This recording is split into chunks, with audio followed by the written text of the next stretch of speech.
All right. We are here. Hey y'all, Lampish's crew. how's What's going everybody? on? Doing good. Today is a good day, a beautiful day outside. Definitely is. I've Yes, been Yeah. yes, it outside. is. I've been in the house the majority of the day, but it does feel good out there. Oh yeah. Yeah, I had to work off out at the campus, so Mm. I've been in and out trying to get some fresh air. Definitely. It's been a crazy day for me. I'm in the insurance world, so fourth quarter is crazy busy, but I always support. Um, Again, ambitious with the shirt, I join the fight, love in it. observance of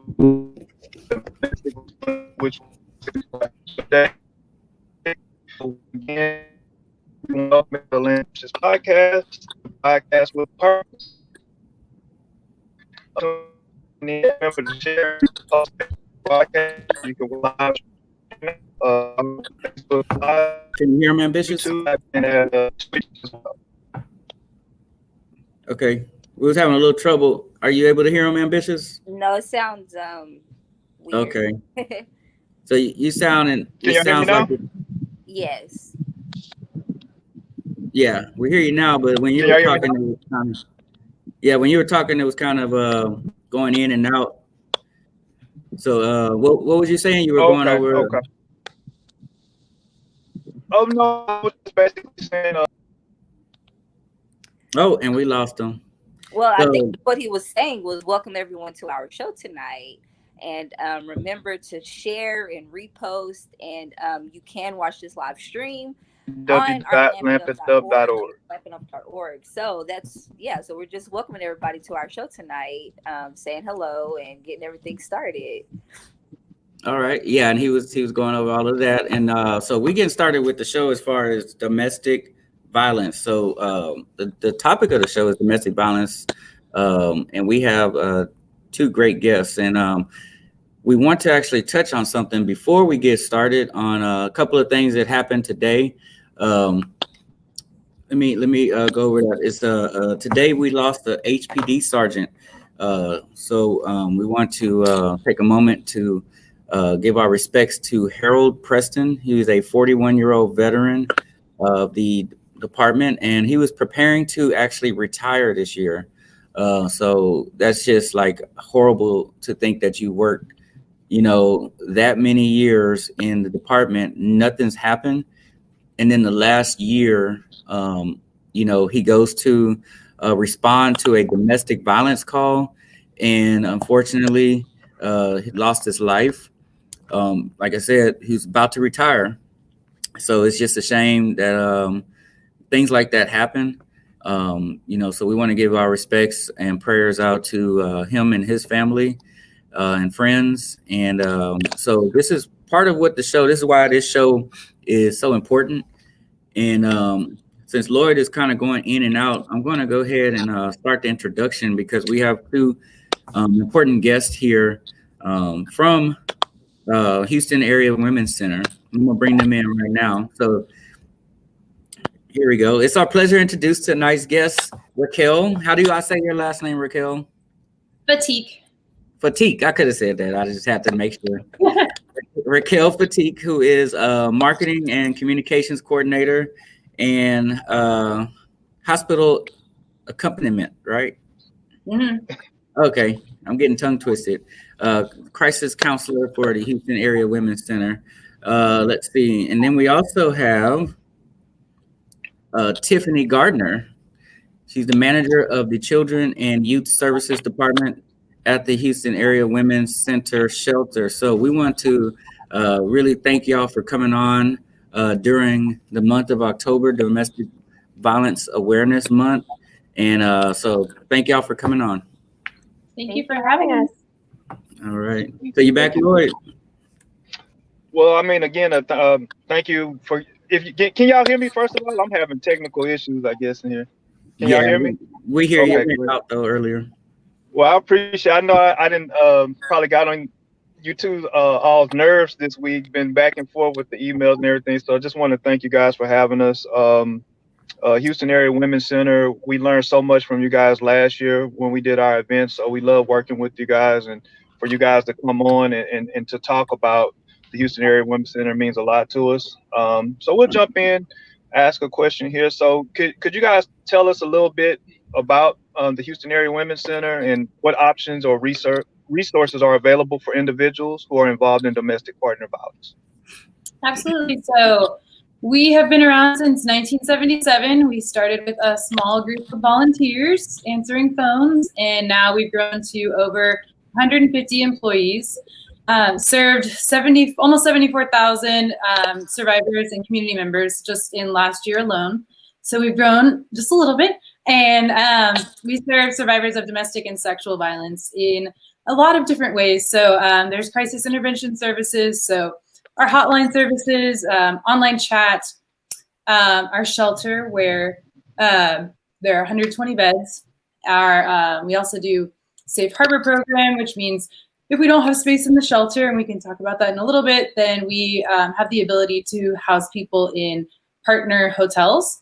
And then past that, so those are kind of the like immediate crisis intervention services. Past that, we also have housing services, legal advocacy, counseling, you name it, we kind of have it. Awesome. Did you want to add anything to that, Tiffany? No, I mean, Raka really touched on, we have such a large umbrella of what we do at Hawk, both at the shelter and outside of the shelter. So we do like a lot of amazing things. So she kind of touched on the main stuff, but I think she covered that. Okay, great. Well, I do have a good question for you, because I know, Tiffany, we're working with you right now in regards to the pajama drive, since you are over the the children portion of the shelter. Mm-hmm. So one of the questions we had, many of the individuals you serve come with families. How are the children being supported during these times? Yeah, absolutely. So I think a lot of people kind of maybe not think or forget that these women are, women that do have children and their mothers. So the shelter is a place that about half of our client list is kids. So with COVID and all of that happening, we've had to obviously adjust a little bit of how we are servicing our families. Obviously, we had to just cut down how many people we can obviously take into the shelter. And then a big thing that changed in terms of our department was learning how to navigate online learning. Since a lot of these kids go to school, this was the first time we ever had to create a space where we had parents drop off their kids with us for us to be able to supervise the school. So that was a new challenge for us, but we've always had childcare for these families for from 8 o'clock in the morning till 9 o'clock at night, so that these moms are able to essentially manage and take care of the things that they need to in order to return back to the community.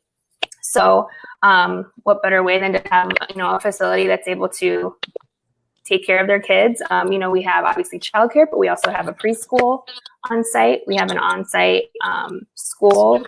We have enrichment programming where we do after-school curriculum, which focuses on things for our kiddos to gain life skills and resources. Anger management for them, learning about my body, my space, good touch, bad touch. So we actually also we're creating an environment where they're able to really be comfortable in discussing, what they've come from and their trauma themselves.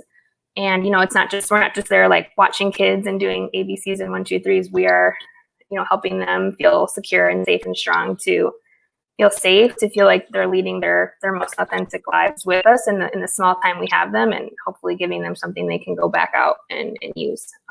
So yeah, it's really great. So I had a question also. How does the economy affect domestic violence? Does adverse circumstances like Hurricane Harvey and now COVID-19 increase domestic violence incidents? And what can we do to help? Yeah, so anytime there's kind of a natural disaster, we've seen that domestic violence rates increase. Since all of the COVID-19 situation, the pandemic, our hotline calls have risen 40%. And that's because survivors are being isolated with their abusers in their homes. So even though, the safest thing might be to stay at home for some people, it's not the safest thing for all people. So, with Harvey and with the pandemic, everybody's just seeing a lot of different stressors of, job loss, home loss, and abusers are, I guess, more so at home than they normally would be. So that's kind of why we're seeing that pattern, and it's really unfortunate. So like is it harder for women to leave if they're not financially secure in themselves? Like, why do some victims stay? Why is it so hard for them to get out of certain situations? And if we do see one of our friends or a family member or someone in a situation, how can we help as just a civilian, just to help aid them and get them resources like you all have? Yeah, so I mean, the most dangerous time is when they are leaving. So that's a really difficult time.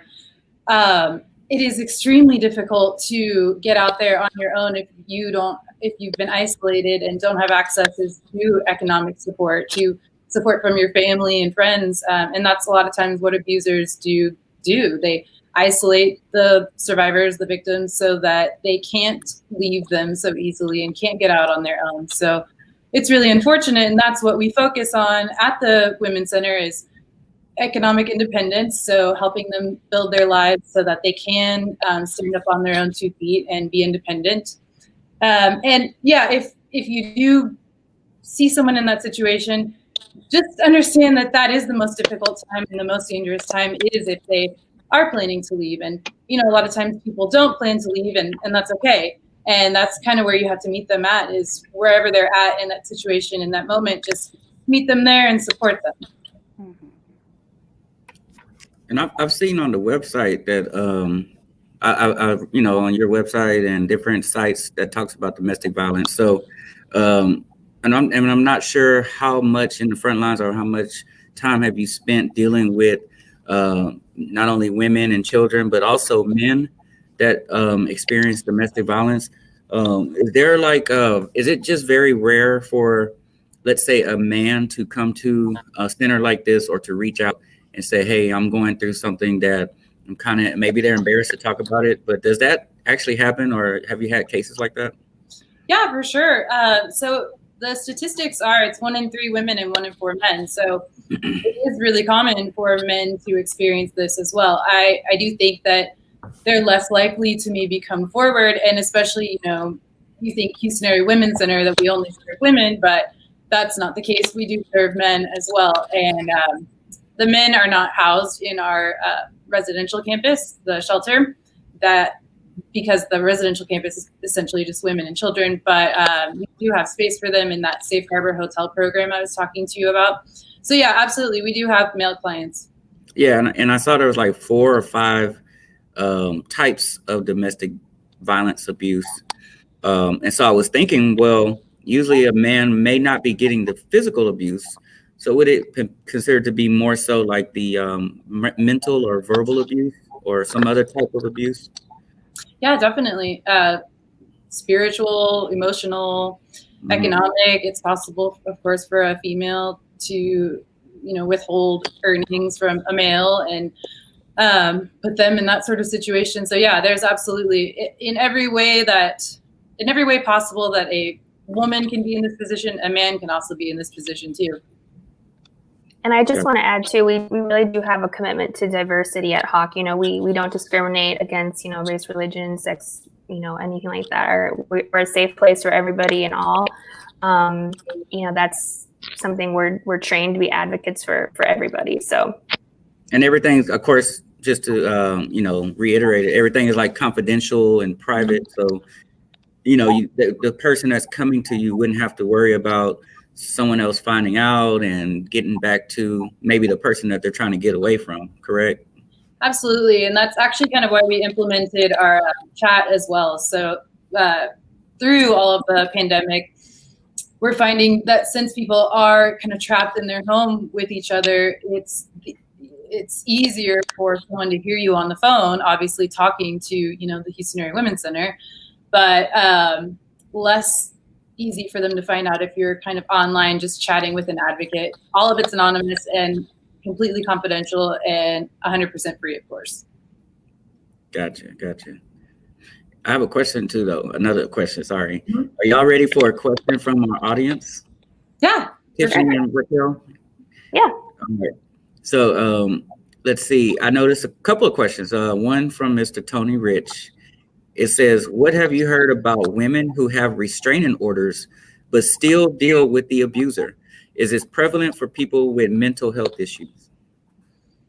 So it's kind of like a two questions. Okay.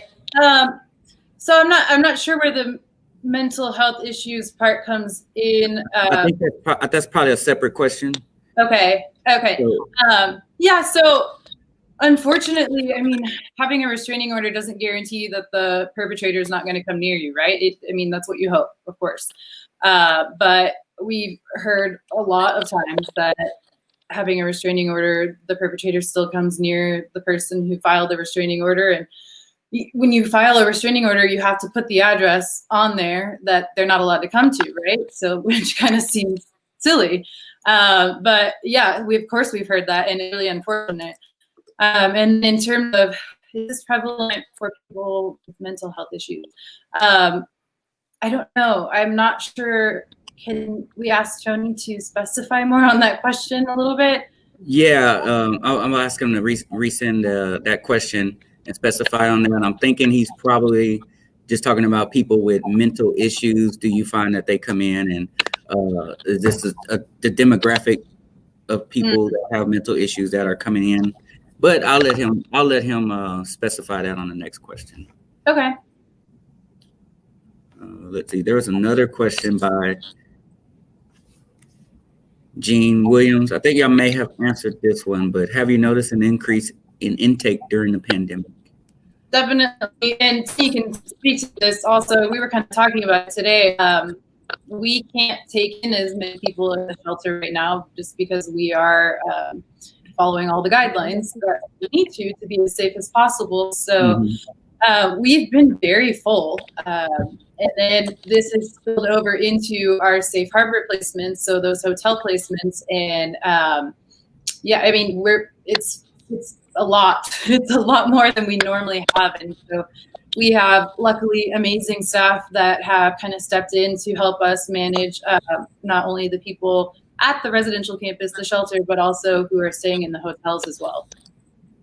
And do y'all have sister or parent or brother, organizations that you, hey, go over here because they can help you better than us, or how does that work?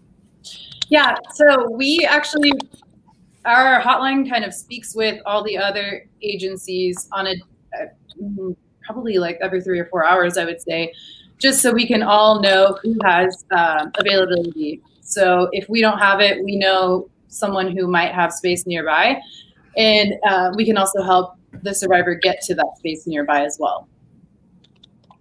Yeah, and all of our women have case managers that they work with to basically get access to every single kind of resource you can think of as well. So it's constantly utilizing what exists and what's around us to be able to support them to, so that sounds like into the community. Yeah, that sounds like a really strong support system. Like you said, y'all been around since 1977, which is that's a pretty good time. Yeah. 77 is a good year. So it looks like Mr. Tony Rich is clarifying on that question that we were asking earlier about mental illness. So he says, do you find people who have bipolar, as an example, who may be lonely and may find it difficult to find a partner to hang on to hang on too long? So I'm not really sure that I can speak to that. I think that would be maybe a question more for our counselors.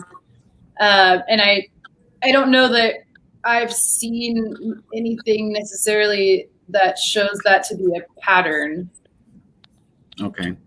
Yeah, 100%. And I think too, it's what we really want to try to do is, not stigmatize what it means to be someone who's going through this, like this, domestic violence and sexual assault or any sort of intimate partner violence. can happen to anybody, regardless of, whatever situation they're in. So I think, it's important that we sort of flip the thinking and the understanding that there's something that, our victims and survivors could do differently or think differently to not be in these scenarios. Because at the end of the day, it is the perpetrator who's doing what they're doing. And the only way to stop that is that the perpetrator just doesn't do it. So, it's never the fault or something different that our survivors could have done. It's an array of, of a life that has happened to a lot of people. So I think to just not automatically connect that, the staying or the leaving or the going is ever associated with a reason. Mm-hmm. But we know that y'all are a place they can go to if in a situation like that. Okay. And I do have another one, but I'm gonna let Ambitious. And I think Ambitious has one, so let me let her go. Let me be a gentleman. Oh no, I guess my next question is like, what are some signs that we should look for if you are like dating, and are there red flags that you could see prior to actually experiencing a domestic violence situation? Are there red flags that women and men should look out for while dating? Yeah, I mean, it's hard to tell. Each perpetrator is different from the next perpetrator, and it's possible that, at the first, when you first started dating them, they seemed completely normal and were wonderful. And then as you get to know them, all these red flags come out. And then at that point, it's, too hard to leave. Or there might be red flags right at the get-go initially. And so it's hard to kind of, I guess, stigmatize the perpetrator into one box. But things you can definitely look out for would be intimidation, manipulation, isolation, being blamed, being threatened, of course, and obviously any sort of physical violence. And our website's a good resource if anyone feels like they might possibly be in a domestic violence situation and maybe they're not sure. We do have kind of like a checklist sort of that you can go through and ask yourself those questions. That's true. On top of the website and the checklist, would you recommend actually asking or any questions that you would say, let me ask these questions to this person who I'm thinking could be or have signs of being an abuser? Would you recommend that, or would you rather them keep that to themselves and just go off this checklist and kind of be aware and observe?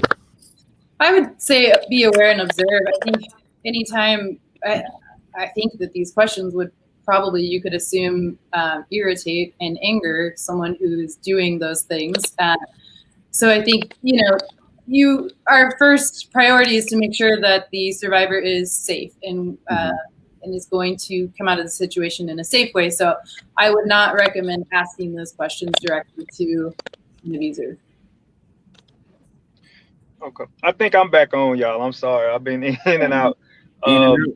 Yeah. Y'all can hear me, right? Mm-hmm. Okay, good.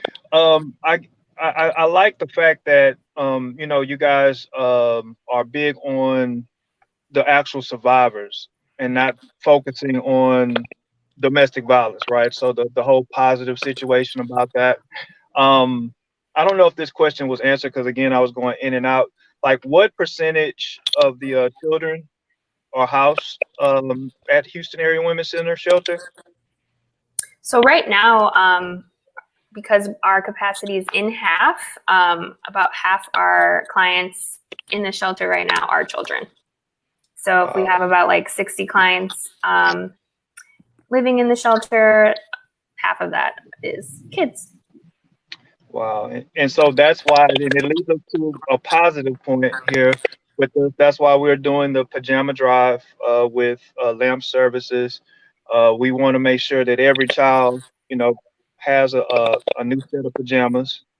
And so it's been a very resounding, the donations have been coming in because people want to help. So how can someone help Hawk, to, assist the survivors?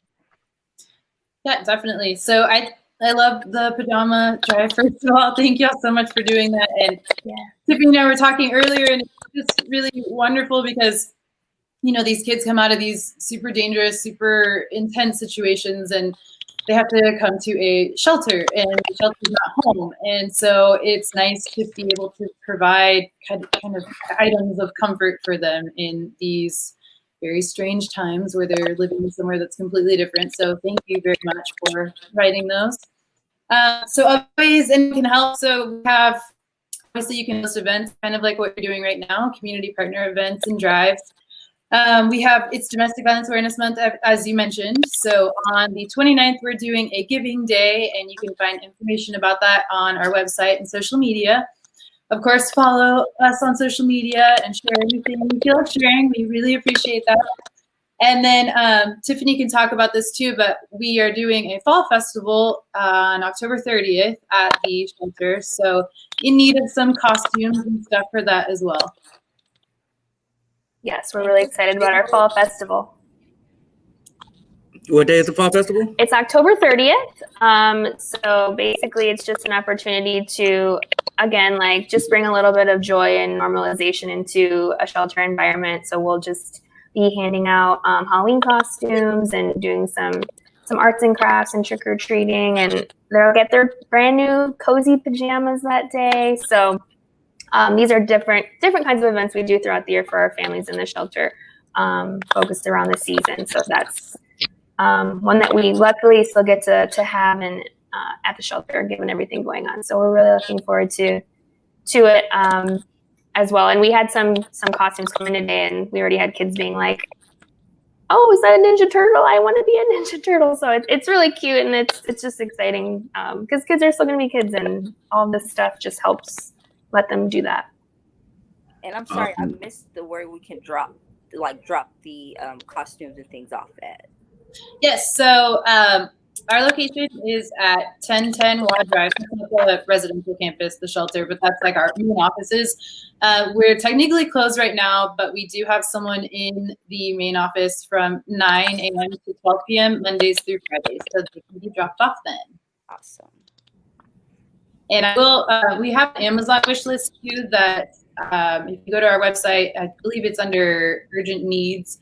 I'm going to be updating the Amazon wish list with some of these costumes and just some things like shampoo, razors, conditioner, body wash, stuff that everyone kind of just needs when they're leaving a situation.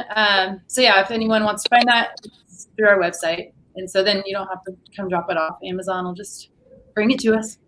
Awesome. Yeah, and with the pandemic going on, that's like probably the best way.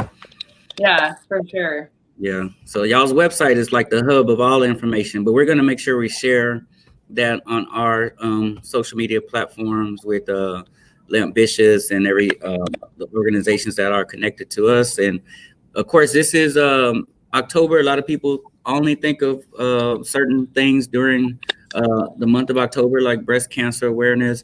But we, like I said, we're highlighting domestic violence, and not only want to highlight it during October, but we want to make sure that all year round, people are paying attention to this and that they're aware of this. So this show is so people can kind of learn about it. And we want to thank both of y'all for helping bringing the awareness to all of our audiences. And hopefully everybody can, if you have a situation like this, what would y'all recommend they do if they know somebody or are in that situation right now?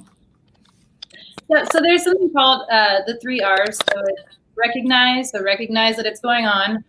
Respond, so when you respond, you don't want to blame the survivor or ask questions that are going to make the survivor feel kind of victimized. You want to just listen and understand what they're going through.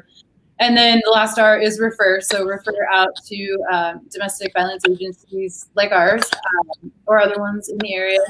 So our hotline is 713-528-2121. And as I mentioned earlier, we also have advocates on our online chat as well. So it's recognize, you said recognize, respond, and refer. And refer. Gotcha. We're gonna hashtag that. So Okay, I like it. Do you have anything, Lloyd? Okay. No, I was just gonna again thank everyone. Thank you for your time. I know I've been a headache for the two of you, but I appreciate you guys, and looking forward to dropping off those Yes, pajamas on the so 30th. thank you so much. I know everyone's looking forward to it. All right. Thank you, guys. Thank you, Tiffany, and thank you, Raquel. We appreciate y'all. Thank you so much. Thank you.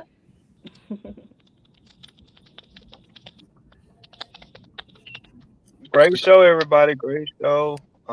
Enjoyed it. It's a sensitive subject to talk about, but something that needs to be, like they say, stop the silence. So, and then it impacts so many people. It's not just the woman; it can impact the men, but most of all, the children. That's who it touches me with the children. So, Right. Definitely. Just as a woman, we deal with a lot of things, and this was just very informative and very, just very bringing the awareness to people who just don't know that there are resources out there. There is help out there for them, and we really don't have to stay in certain situations, men also. So this was just very, I love it. I love everything that we do. This is just another one of those things that we're just giving back and helping other people. I'm here for all of it. Right. And this is another time where, I know I always say, well, we're only going to be on for 15 minutes and we tell our good stuff, but when it goes long, that means it's just a great show. So once again, good show, Lampvicious crew. Once again, thanks to the Houston Area Women's Center, the representatives, Raquel Fatik and Tiffany Gardner. I don't want Raquel getting mad at me if I say her last name wrong. So, but we're going to share everything on the website, from their website on our social media platform. So be on the lookout for that. And if you have questions, there's also, they mentioned the hotline and different ways to reach them. So it's a lot of information, a lot of good stuff. And don't forget, big thing, the pajama drive is still going on. This is the last week. So if, you're hopefully watching this podcast, people are inspired. If it's $5, $10, or if you want to go buy the pajamas, I know with COVID-19, a lot of people are still, hesitant about shopping. So a lot of people do Amazon. As Raquel was saying with Houston Area Women's Center, that's fine. But you can go to our website, www.lampitup.org. And you hit the donate now. Again, we're taking donations. We're going to have a drop off, I believe, still with Mr. Francis. He said at the Applebee's on 18th Street and 610 on Sunday. Mm-hmm. So if you do have some new pajamas and you want to drop them off, we'll be there Sunday on October 25th. Right. Looking at around noontime, but I'll make sure I put the time out there so everybody will know. Okay. And I see Miss Patricia's asking for the link for donation. So we'll definitely be sure to post that. We're accepting it, again, through our website. And we appreciate everybody's generosity. Yep. I'm typing it in for her right now. Okay. I forgot to mention too, I think Raquel and Tiffany are in the back. I actually got to meet the CEO, Emily Whitehurst. She's very, very nice. So that's another great person over at Hawk. Just building that partnership with you guys. Actually got a chance to speak with, interviewed her for my my nonprofit class, leadership class. So good job. CEO, you said? The CEO of Houston Area Women's Center. Her name is Emily Whitehurst. All right. Got to meet her about a week or so ago. Very nice, cool. Very informative, very strong. So definitely, again, we love working with Hawk.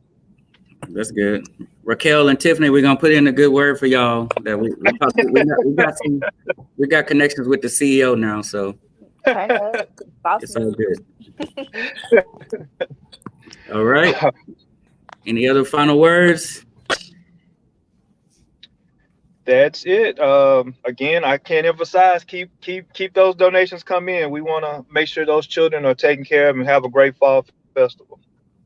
Awesome. I think Ambitious, her internet connectivity came out. So I'm gonna head out as well. So once again, great show. Thanks once again to Houston Area Women's Center, and please go to lampitup.org if you're looking to donate. to do something special for some of the kids that are in the center at Hawk, get them some pajamas and make them feel good for October 30th when we get to hand them out and give it to them. Sounds good. All Thank right. you. All right.